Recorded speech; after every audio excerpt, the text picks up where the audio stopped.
కుక్క తోకోపాలు కానీ తోక కుక్కను ఒప్పకూడదు.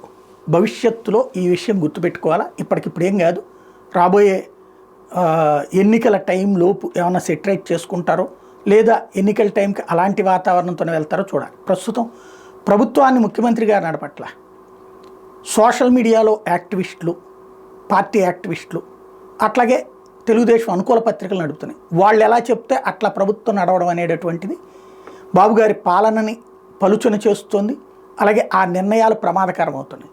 ఇప్పుడు షిరిడీ సాయి అనేటువంటి సంస్థ ఆడేం మనకి చుట్టం కాదు, వాళ్ళకి డబ్బులు ఇవ్వాలా, ఆ డబ్బులు ఇవ్వడానికి క్లియర్ చేసినటువంటి అధికారిని దుర్మార్గుడిగా చిత్రీకరించి ఓ వార్త రాసింది ఈనాడు. వెంటనే నిన్న మంత్రి గొట్టిపాటి రవి పిలిపిచ్చేశారు, ఆ అధికారికి వార్నింగ్లు ఇచ్చేశారు, ఆ పైన ఆ బిల్లు కట్టద్దన్నారు.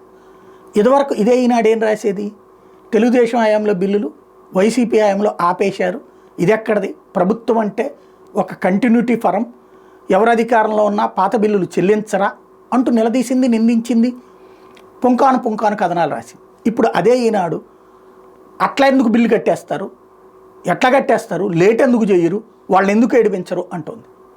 ఇది జర్నలిజమా? సరే, వాళ్ళు అది మర్చిపోయారు. ప్రభుత్వం తన పని తాను చెయ్యాలా లేదా అవతల గత ప్రభుత్వపు బిల్లుల్ని ఆపేయడం అనేటటువంటి కరెక్ట్ అవుతుందా? అప్పుడు ఆ లెక్కనైతే కనుక ఇంకా పాలన ఎలా నడుస్తుంది? అప్పుడు వ్యాపారస్తులు ఎట్లా మాట వింటారు, కాంట్రాక్టులు ఎట్లా పనిచేస్తారు?